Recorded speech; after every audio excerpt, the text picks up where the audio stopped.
Bon les enfants, on se retrouve là, voilà, petite vidéo vite teuf là. C'est un groupe de pick-up absolument faramineux, on est 5 machinistes, un mage rouge. Non, 4 machinistes, un mage rouge. Avec Solo Hill.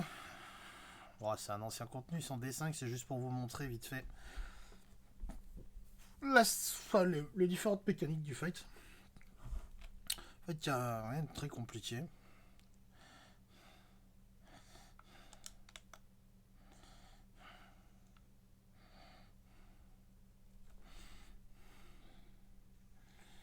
Bon, part qu'on a un déco qui commence à me casser les couilles déjà.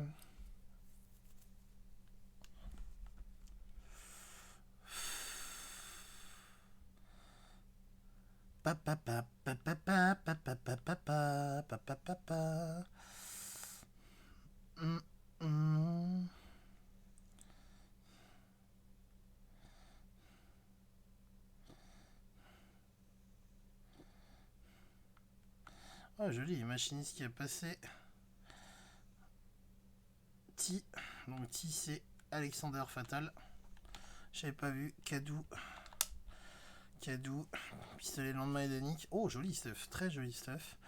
Alors, il a mis donc la tête. Ah, la tête, si, il faudrait que je prenne la tête édénique, effectivement. Ah non, c'est Rôdeur des Cryptes, ok. Manteau des lendemains édéniques, bien sûr, critique Kounet. Manteau de taré. Les gants. Intéressant, il a mis les gants mémo. Critique Kounet, pas mal aussi. Déter Kounet sur la ceinture. Ouais. Pantalon édénique, ok. Et les bottes, il a pris les bottes édéniques. Ouais. Why not? Une bague mémo. Pister. Ça c'est édénique et édénique. Ouais. Juste son arme.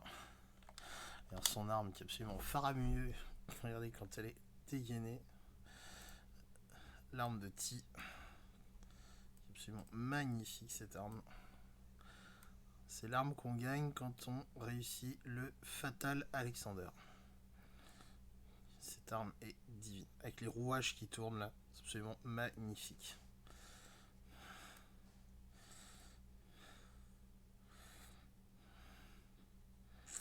Je connais un machiniste qui va risquer de se la prendre, hein Mathieu? Si on arrive à faire du T, ça sera bien. Enfin, pour faire du T, il faudrait déjà que les gens ferment leur gueule 5 minutes et écoutent quand je leur donne des strats, ça serait bien. Plutôt que de sans arrêt me couper la parole et même pas écouter ce que j'ai à leur dire. Mais bon, ça c'est une autre histoire.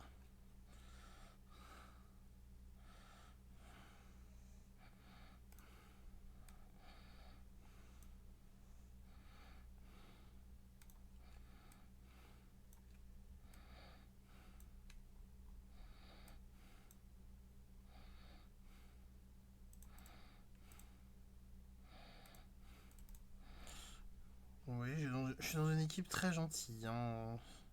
L'e-level moyen de la team, je pense que je dois être celui qui a le plus bas en e-level. Je pense que je suis le plus bas e-level de la team. Il n'y a que des grosses pointures.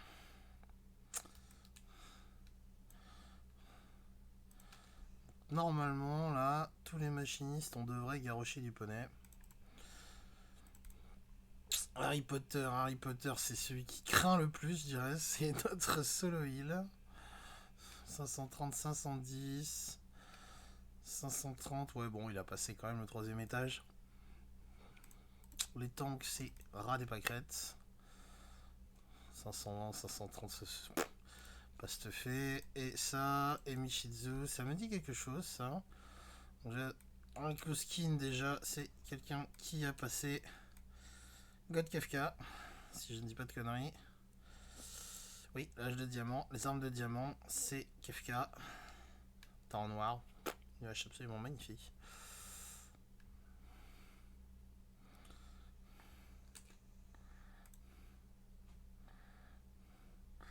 On va travailler à 7, je pense que ça va être amusant. Bon, je pense que de toute façon, vu le DPS qu'on va avoir, ça risque d'être assez amusant. Parce que bon là, même avec une personne de moins, je pense que ça va être assez faramineux. Sachant que de mémoire, si je ne dis pas de conneries, il faut qu'on tourne aux alentours des 85K seulement pour passer la phase. Donc techniquement parlant, ça devrait juste être largement plus que suffisant.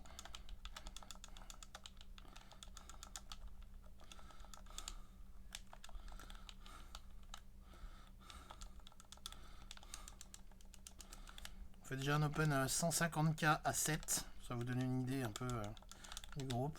On a 152K là à l'heure actuelle.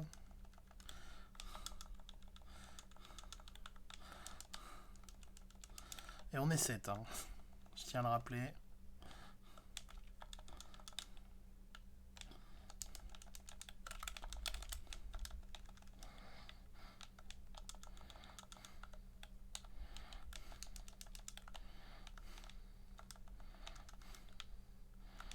Ah, donc là, vous voyez, on s'est mis sur les lignes et on est allé se positionner entre deux ronds à l'intérieur, hein, pour éviter les explosions en fait qui partent en hélice, comme une hélice de bateau, tout simplement. Là, donc tout de suite après, il y a un tank buster, donc swap tank, parce qu'il y a un debuff de vie maximum. Hein, donc ça, vous demanderez à votre RL de vous expliquer.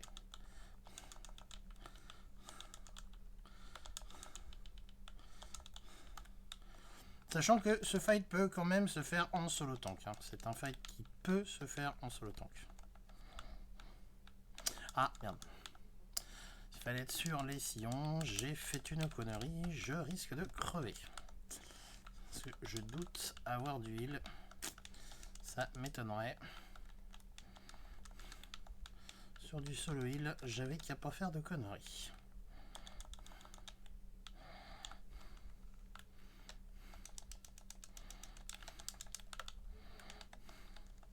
Là on s'éloigne du devant, hein.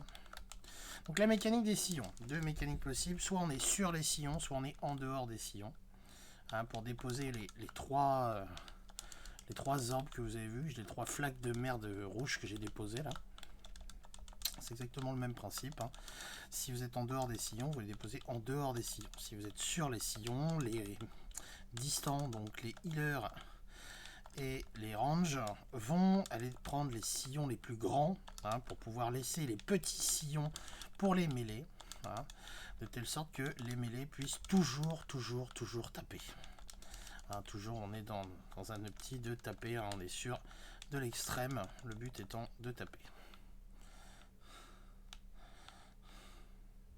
Donc là, on reste à l'opposé, on va à l'opposé de sa griffe, on le voit, et là, du coup, forcément, on va aller de l'autre côté, on descend à l'opposé, hein, de manière à éviter la griffe en ne restant pas au milieu.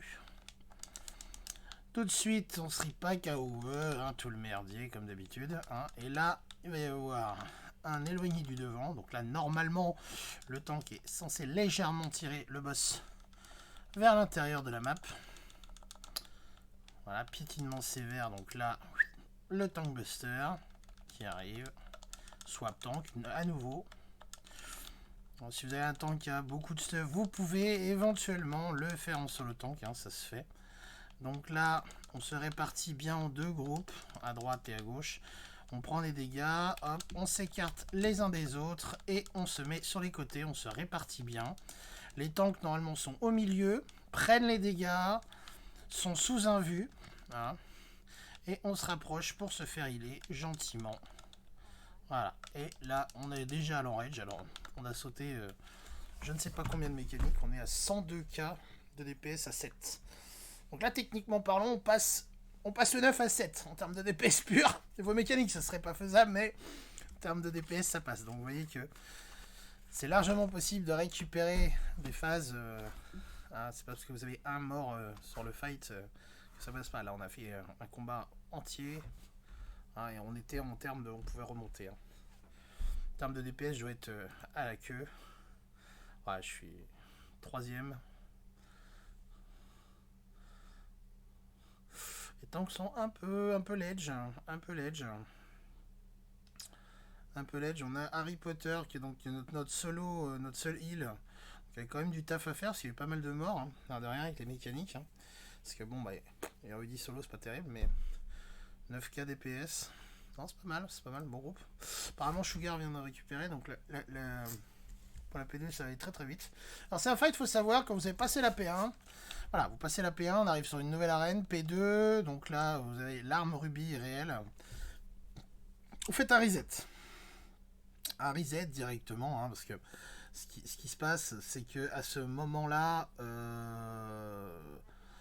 on prend tout simplement, on fait un reset des debuffs et quand tout le monde va mourir, tout le monde va revenir ici à cette P2. On n'aura pas à se refaire la P1.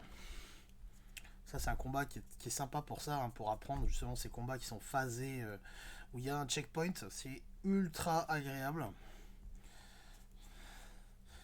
Mais bon, vous avez quand même que 1 heure de timer. Hein. Donc quand vous voyez que vous approchez quand même de la fin de la P1, que vous travaillez sur l'enrage de la P1, pensez à quand même refresh régulièrement votre timer de manière à avoir au moins la moitié, voire les 3/4 du timer. Hein. Faites 1 ou 2 tries sur la P1. Si vous voyez que vous passez pas, vous ressortez, vous resetez le timer. Hein. N'hésitez pas à le faire, ça prend 30 secondes.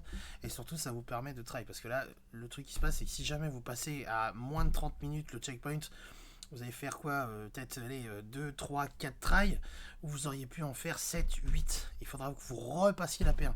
Ah, donc n'hésitez pas à sortir, hein, pour refresh les timers. Hein, ça fait pas de mal. Surtout qu'en plus vous pouvez réparer, racheter une petite bouffe, une petite pop-up, petit machin. Même quitte à faire une petite pause de 5 minutes, des fois ça aérer un peu le cerveau, ça fait du bien. Ça fait du bien. Moi, je vous avoue que moi, c'est souvent je demande, en grosse soirée roster, je demande, on peut pas faire une petite pause, les gars, une pause café là. Faut pas hésiter à demander. C'est pas une question de faiblesse ou quoi que ce soit. Ça fait du bien de s'aérer le cerveau.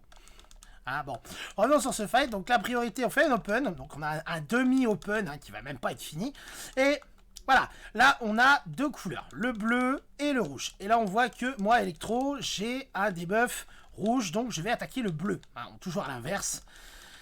Et tout de suite derrière, j'ai une AOE, puisque je suis DPS, une AOE qui pop sous mes pieds, donc je m'écarte du tank, hein, de telle sorte à ne pas lui faire prendre des dégâts. Et là, dynamo lunaire. Le dynamo, je me mets en dessous, voilà, en dessous du boss avec la dynamo. Et s'il avait casté char, hein, je me serais écarté du boss en allant vers le nord de la map, en allant vers A. Très très important, hein, de cette mécanique-là. N'hésitez pas bien vous écarter vers le nord. Les 2 boss font la même chose, hein, enchaînement, tankbuster, de nouveau des petits dégâts, on switch de boss, c'est-à-dire que si vous attaquez le bleu, vous allez devoir attaquer le rouge et inversement. Hein. De nouveau, donc les boss finis, on rattaque le boss, hop, de nouveau des AOE bleus, hein, on se disperse, on s'écarte bien les uns des autres, et on va chercher gentiment à revenir. Donc là, normalement, avec 2 healers, bien sûr, ça remonte plus vite, hein. Là, on va l'aider un petit peu avec de la mitigation de groupe, hein. La mitigation, pensez-y, c'est pas une option, c'est très important. Hein, donc là, on regarde ailleurs avant la fin de la barre de cast, et on y retourne. Et chaque fois, vous remarquez, ça tombe dans un burst, sur un burst, on est super content. C'est comme ça, c'est fabuleux. Hop, là, gros dégâts qui arrivent, on voit derrière le boss une météorite, donc là, gros dégâts en chaîne. Bon là, qui a été absolument mitigé à la perfection. Là, on prend plus beaucoup de dégâts. De toute façon, maintenant, on a de l'écho. Hein. Là, une mécanique un petit peu plus compliquée. Le projet météore. Le projet météore, on va chercher à se répartir dans la surface de combat. De telle sorte, en fait, à tous prendre un point. Donc là, le mec est arrivé comme une fleur en disant, moi, je prends le point 4. Alors que j'avais demandé le point 4, mais bon, c'est pas grave. Hein, on s'écarte bien. Et, vous voyez, là, j'ai le 6. Donc le 6, je me mets bien là. Et le 7, hein, si j'avais eu le 7, je me serais rapproché un petit peu du boss, hein, genre ici, pour faire pop ma météorite plus proche du boss. Hein, dès que ma météorite était pop, je revenais, je me repartais, je me faisais pousser vers l'extérieur, derrière le rocher. Hein, et une fois que j'avais été poussé, j'attendais l'explosion, je m'écartais de la météorite et je revenais. Hein, voilà. Voilà pour ce fight. Bon bah écoutez les petits loups, j'espère que ça vous aura plu. Je sais pas, ça m'a pris comme ça, comme une envie. Hein, donc je vous fais des bisous et puis si vous avez des questions ou si vous avez envie de me râler dessus, bah n'hésitez pas. Allez, tchou tchou.